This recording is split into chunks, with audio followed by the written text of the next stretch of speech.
Welcome back to my YouTube channel और बढ़ते हैं एक नए पॉइंट के साथ। तो we will discuss about how to create reusable components in React JS.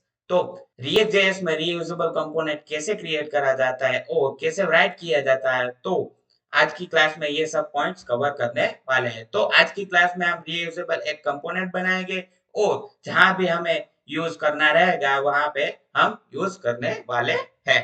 तो आइए हम चलते हैं हमारे वीएस एडिटर में और आज का क्लास हम अचीव करते हैं। Let get started.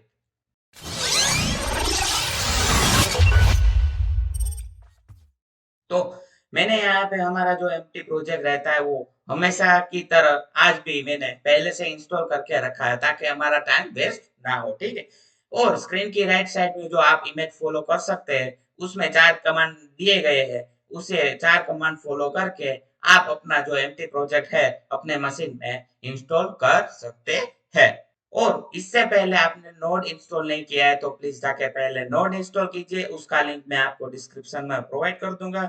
और पहले जाके नोड इंस्टॉल कीजिए, बाद में ये 4 कमांड फॉलो करके आप अपना जो फंक्शनल कंपाउंड मींस जो हमारा एम्प्टी प्रोजेक्ट है वो इंस्टॉल कर सकते हैं। तो आज आज वाली क्लास में हम देखने वाले हैं कि रीयूजेबल कंपोनेंट कैसे क्रिएट करा जाता है और कैसे लेस कोड किया जाता है, ठीक है। तो यहाँ पे मैंने जो एक div लिया है उसके अंदर h4 स्पैन और पैराग्राफ टैग में कुछ डेटा मैंने यहाँ पे डिफाइन करा हुआ है, ठीक है। तो आज के लिए आज के केस में ये सिंगल डेटा है तो हमें कुछ परेशानी मुश्किल नहीं है, ठीक है। पर फ्यूचर में ये एक से मोर देन 2 हो जाए, 2 मैक्सिमम 10 हो जाए तो इससे इसको कितना मेंटेन करने में हमें दिक्कत मुश्किलें आती है, ठीक है। तो मुझे ऐसा ही मुझे 10 बार डेटा चाहिए तो कैसे आप ये ऐसे करोगे, ठीक है। ऐसे करोगे तो कितना अपना अपना कोड हो गया। तो ये कोई कोई कोई अंडरस्टैंड ही नहीं कर सकता कि ये कैसे हुआ है, ठीक है। तो कैसा इतना कोड है, ठीक है। तो ये हमारा बहुत कोड हो गया है और ये देखेंगे हम ब्राउजर में देखेंगे तो ऐसा कोड आएगा। तो रीयूजेबल आज की क्लास में हम रीयूजेबल कंपोनेंट बनाएंगे और उसमें डेटा लोड करके हम देखेंगे कि हमारा जो कोड है वो कितना लेस हो गया है, ठीक है। तो कुछ नहीं, एक डेटा उठा के यहाँ से कट किया और जो हमारा एसआरसी के फोल्डर में जो कंपोनेंट्स नाम का फोल्डर मैंने बनाया है उसमें उसके अंदर भी मैंने author.jsx नाम की फाइल मैंने क्रिएट करी हुई है, ठीक है। तो उसमें जाके जो मैंने फंक्शनल कंपोनेंट भी पहले से ही क्रिएट कर दिया है, ठीक है। तो मैं यहाँ जाके सिंपली यहाँ वहां से कट किया और यहाँ पे सिंपली मैं पेस्ट कर दूंगा, ठीक है। तो कोड तो वही के वही है, ठीक है, बट जो रीयूजेबल कंपोनेंट मैंने आपको बोला था वो यहाँ पे क्रिएट हो चुका है। तो आपको कुछ नहीं करना है, ठीक है। और इसको हम यहाँ से उठाएंगे और यहाँ तक जो यहाँ के div खत्म हो रहा है वहां तक हम डिलीट कर देंगे, उसकी कोई हमें रिक्वायरमेंट और नीड नहीं है, ठीक है।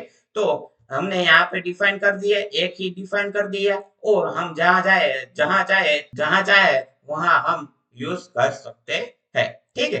तो हमने जो रियूजेबल कंपोनेंट बनाया वो यहाँ पे हम इंपोर्ट करा लेंगे, ठीक है। तो हमने ऑथर नाम का जो कंपोनेंट बनाया था वो और यहाँ पे ऑथर और ऐसे बंद कर देंगे, ठीक है। मुझे एक बार नहीं 10 बार चाहिए तो कुछ नहीं, मैं 10 बार ऐसे करके सेव किया, ऐसे करके मैं प्रिंट कर दूंगा, ठीक है, ताकि हमारा जो कोड है वो रीयूज हो सके, ठीक है।